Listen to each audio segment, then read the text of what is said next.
The Simpsons. Salad! You don't win friends with salad! You don't win friends with salad! You don't win friends with salad! You don't win friends with salad! You don't win friends with salad! You don't win friends with salad! You don't win friends with salad! Mom! I didn't mean to take sides. Honestly, one of the landmark series within our generations and older generations as well.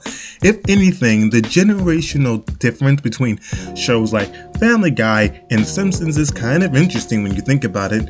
Simpsons is considered more milquetoast, more lackadaisical in nature, while The Simpsons is considered tamed.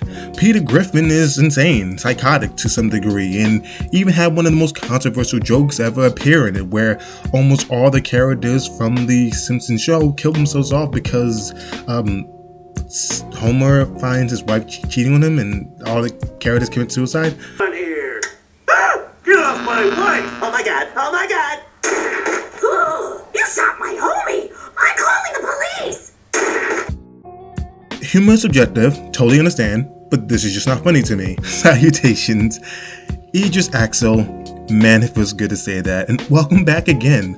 The reason why I started off by just discussing the impact of a show like Simpsons is because I enjoy watching it, and I've been taking a lot of time to watch some of the older episodes. With that being understood, and the animation and how endearing a lot of cozier episodes are, there are some episodes that fall to the wayside and give a bit of a negative representation to them. If anything, probably one of the episodes that live in infamy personally is the one for Lisa Simpson, the one where Lisa Simpson feels the blues. She learned a new word. Gentle. That's gentle. And that's gentle. This is the episode that's very unique in a lot of ways, because I'm a big fan of Lisa Simpson. I like the fact that she's a vegan. I like the fact that she's an advocate. I like the fact that she's insightful. Her becoming president seems like a logical conclusion for the universe in that given fan fiction or alternative universe that transpires with the Simpsons series. So, Administration will focus on the 3 R's. Reading, writing, and refilling the ocean. Thank you very much.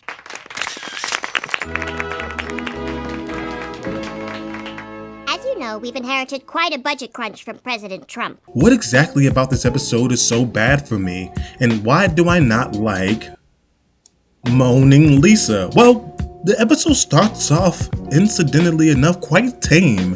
In fact, it starts off with something that I think a lot of kids, well, actually teenagers, start to realize about the universe and how it operates. For the homeless family living out of its car, the Iowa farmer whose land has been taken away by unfeeling bureaucrats, the West Virginia coal miner coughing... Well, that's all fine and good, but Lisa, none of those unpleasant people are going to be at the recital next week. Every day at noon a bell rings, and they herd us in here for feeding time.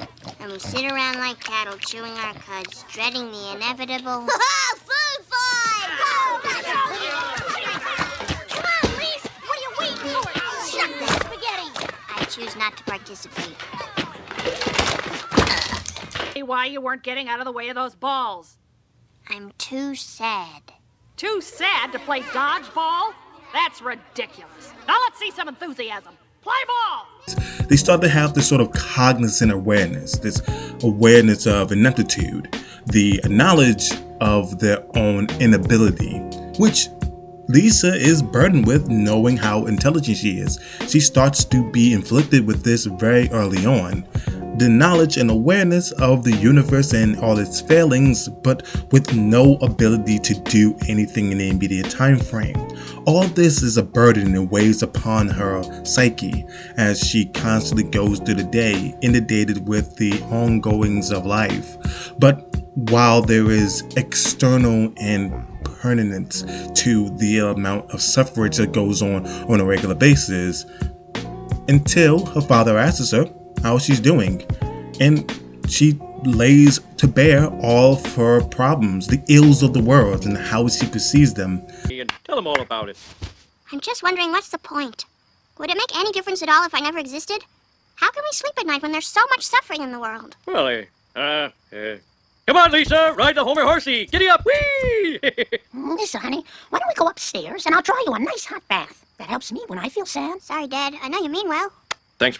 Homer, with the limited amount of knowledge and limited amount of intelligence, if we're being frank, about how to sufficiently answer these questions, just tries to cheer her up by giving her a ride on his knee, in which Lisa Simpson comes down from his knee and proceeds to just comfort him. This will be important for later. Later on in the episode, Lisa Simpson's mom, Marge, attempts to give her a cupcake, trying to cheer her up, being that it's so evident that she is upset about something, and even acquiesces to Bart to do something to probably lift her spirits, asking if he even likes his sister. Obvious the question is yes, but being an annoying brother is kind of one of his dues, his, je ne sais quoi for him. But the problem here is that then she decides to tell her mother the following when it comes to the cupcake. Cakes for the three of you. Well, Mom, one of us has scarfed down more than enough cupcakes over the past 3 decades to keep it... Bart! Just take mine. A simple cupcake will bring me no pleasure. Oh, All right. yeah! Hey.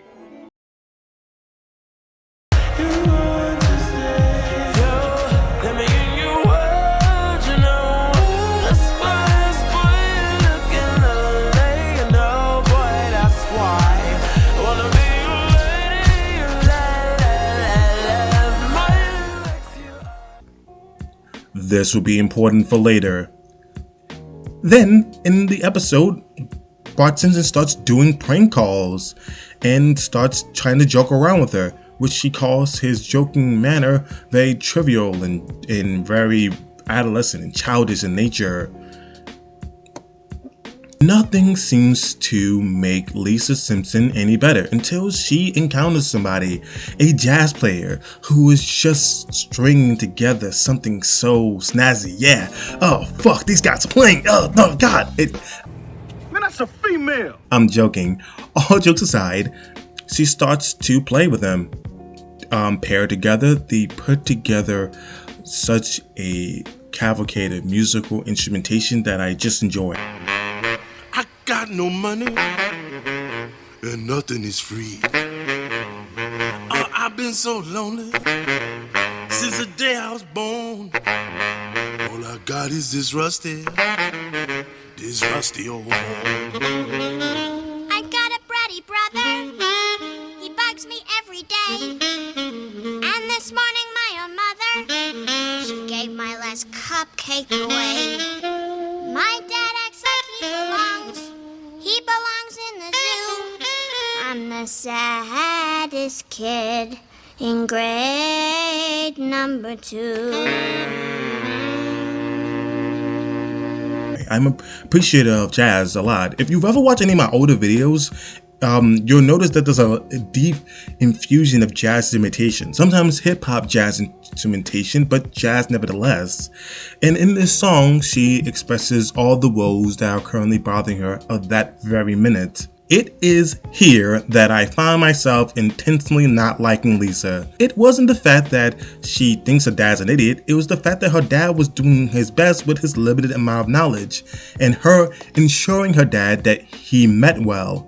It wasn't the fact that she was sad about the cupcake being given away. It was the fact that she ensured her mother that there was nothing wrong with giving the cupcake away to somebody else. It wasn't the problem with Bart, it was the idea that Bart has spent the entirety of that episode trying to make her feel better. All these things are things and efforts put forward by her family to make her feel better. And now, omitted from the story in this narrative in this song is all that they did to make her feel better because they were concerned about her. And the song is played at the end of the episode, kind of played off as a joke, when it kind of seems extremely cruel and needlessly narcissistic. It feels like the type of thing that someone who wants to pit themselves as a victim in everything that goes on, but if you ever were in the situation, in the confidence of the conflict or whatever was occurring, you start to realize how much of a victim they weren't. If Lisa was introduced to me through this one episode, I would intensely not like the character. But thankfully, there is a enormous plethora of episodes you can go to watch if you want to see some of her best qualities exuded. This that counts. That's what my mother taught me. Take all your bad feelings and push them down, all the way down, past your knees until you're almost walking on them. Come over to my house after practice. You can do my homework. Okay. Was wrong. I take it all back. Always be yourself. You want to be sad, honey? Be sad. We'll write it out with you. And when you get finished feeling sad, we'll still be there. From now on, let me do the smiling for both of us. Shorter video, but I'm back into the swing of things. I thank you so much for staying around. For those who have, I'm Ageis Axel. And until next time, peace. Sunday night in a place that feels just like home. I'm sorry, everybody. I don't know how to break this to you all, but I've only got 2 cupcakes for the 3 of you. Well, Mom, one of us has scarfed down more than enough cupcakes over the past 3 decades to keep it... Sunday at 8:30 on Fox 5.